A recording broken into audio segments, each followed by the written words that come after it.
আল্লাহ বলেন ইকরা বিসমি রাব্বিকাল্লাযী খালাক। হে রাসূল করিম সাল্লাল্লাহু আলাইহি ওয়া আলিহি ওয়াসাল্লাম, আপনি পড়ুন আপনার রবের নামে, যিনি আপনার স্রষ্টা। খালাকাল ইনসানা মিন আলাক, যিনি মানুষ সৃষ্টি করেছেন, ইনসান সৃষ্টি করেছেন জমাট রক্ত থেকে।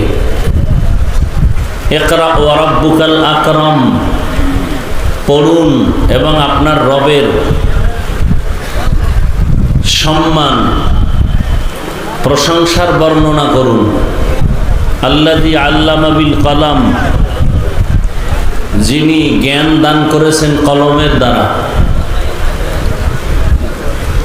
আল্লামাল ইনসানা মা লাম ইয়ালাম,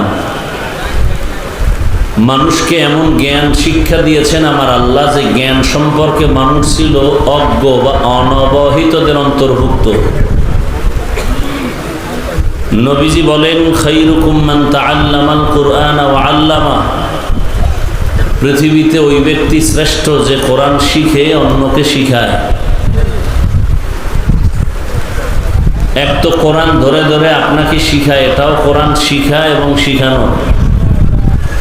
আর একটা হলো কোরআন বোঝার জন্য অন্যান্য কিছু পয়েন্ট শিখায়, এটাও কোরআন শিক্ষার অন্তর্ভুক্ত। আমরা যে আপনাদেরকে বয়ান করতেছি এটাও কোরআন শিক্ষার অন্তর্ভুক্ত। এর মধ্যে সর্বোত্তম এর মধ্যে যারা কোরআন ধরে ধরে শিখায়, এটা হলো শ্রেষ্ঠ। আর সে কোরআন শিখার মার্কাজ মাদ্রাসা, কোরআন শিখার মূল ফ্যাক্টরি মাদ্রাসা। তো কোরআন শিখলে লাভ কি বলে? সে শ্রেষ্ঠ। তা আল্লাহ তাকে কি করবেন? দুনিয়াতেও বাদশাহী দান করবেন, পরকালেও বিনা হিসাবে জান্নাত দান করবেন। সেই কোরআন শিখার মজলিস এই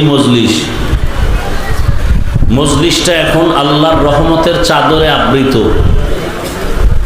যতক্ষণে মজলিস চলবে ততক্ষণ অনবরত আল্লাহর রহমত বর্ষণ হবে। আল্লাহ বরকতি মজলিসের বরকতে আমাদেরকে ভিন্ন দিকের কষ্ট থেকে হেফাজত করেন। আয়াত এবং হাদিসের তর্জমাটা শেষ করে এখানে কথা বলে কেন? তোমরা কথা বলো কেন?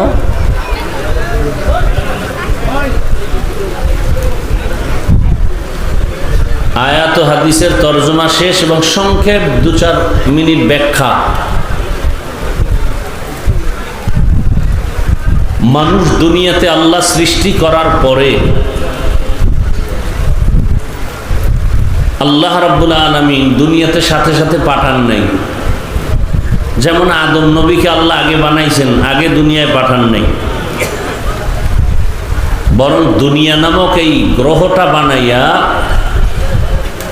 ভিন্ন প্রাণী আল্লাহ এই জমিনে পাঠাইছেন। ভাই ফ্যান বন্ধ করেন তো। প্রথমে পাঠাইছেন এই পৃথিবীতে জিন, এরপরে পাঠাইছেন আল্লাহ পাক ফেরেশতা। জিন আসার আগে আরো এক প্রাণী এই জমিনে ছিল, যাদের নাম তাফসীরের কিতাবে আসছে আল হাইন আল বিন। এরপরে আল্লাহ মানুষ সৃষ্টি করে, এরপরে আল্লাহ আদম ও হাওয়াকে দুনিয়াতে পাঠাইছেন। আদম আলাইহিস সালামকে পাঠাইছেন ভারতের চরণদ্বীপ, আম্মাজান হাওয়া আলাইহিস সালামকে পাঠাইছেন আরবে। ভালো করে কথাগুলো খেয়াল করেন। ভারত জমিনটা এমন একটা জমিন যেখানে পৃথিবীর শ্রেষ্ঠ মানুষ আদি পিতা আদম নবীর কদম পড়েছে প্রথম। ভারতের জমিন এমন একটা পবিত্র জমিন, যেই জমিন থেকে পৃথিবীর ইতিহাসে প্রথম বাইতুল্লাহর হজ শুরু হয়েছে। পৃথিবীতে প্রথম বাইতুল্লাহ হজ শুরু হয়েছে ভারতের জমিন থেকে। বাইতুল্লাহর হজের সফর আদম নবী এই জমিন থেকে হেঁটে হেঁটে গিয়া বাইতুল্লাহ তাওয়াফ করতেন।